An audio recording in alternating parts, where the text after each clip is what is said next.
Matthew chapter 15. Then Pharisees and scribes came to Jesus from Jerusalem, saying, "Why do your disciples disobey the tradition of the elders? For they don't wash their hands when they eat bread." He answered them, "Why do you also disobey the commandment of God because of your tradition? For God commanded, 'Honor your father and your mother,' and 'He who speaks evil of father or mother, let him be put to death.'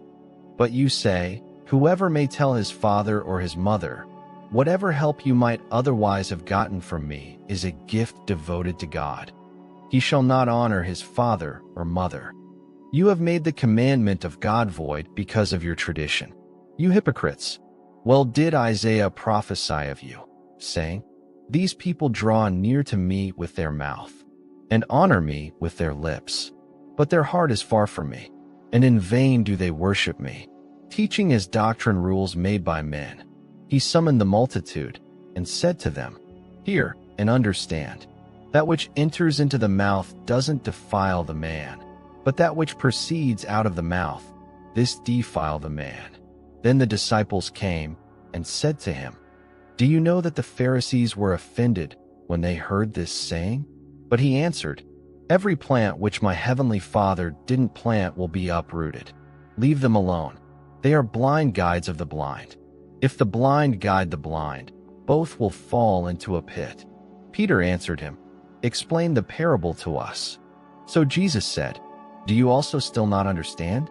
Don't you understand that whatever goes into the mouth passes into the belly, and then out of the body? But the things which proceed out of the mouth come out of the heart, and they defile the man. For out of the heart come evil thoughts, murders, adulteries, sexual sins, thefts, false testimony, and blasphemies. These are the things which defile the man, but to eat with unwashed hands doesn't defile the man." Jesus went out from there and withdrew into the region of Tyre and Sidon. Behold, a Canaanite woman came out from those borders and cried, saying, "Have mercy on me, Lord, you Son of David. My daughter is severely possessed by a demon." But he answered her not a word. His disciples came and begged him, saying, "Send her away, for she cries after us." But he answered, "I wasn't sent to anyone but the lost sheep of the house of Israel." But she came and worshipped him, saying, "Lord, help me." But he answered, "It is not appropriate to take the children's bread and throw it to the dogs." But she said, "Yes, Lord, but even the dogs eat the crumbs which fall from their master's table." Then Jesus answered her, "Woman, great is your faith. Be it done to you even as you desire." And her daughter was healed from that hour.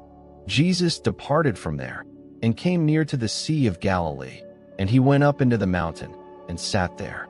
Great multitudes came to him, having with them the lame, blind, mute, maimed, and many others, and they put them down at his feet. He healed them, so that the multitude wondered when they saw the mute speaking, the injured healed, the lame walking, and the blind seeing, and they glorified the God of Israel. Jesus summoned his disciples and said, "I have compassion on the multitude, because they continue with me now 3 days and have nothing to eat. I don't want to send them away fasting, or they might faint on the way."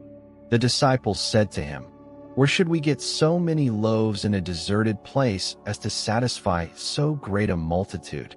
Jesus said to them, "How many loaves do you have?" They said, 7, and a few small fish. He commanded the multitude to sit down on the ground, and he took the 7 loaves and the fish. He gave thanks and broke them, and gave to the disciples, and the disciples to the multitudes. They all ate and were filled. They took up 7 baskets full of the broken pieces that were left over. Those who ate were 4,000 men, besides women and children. Then he sent away the multitudes, got into the boat, and came into the borders of Magdala.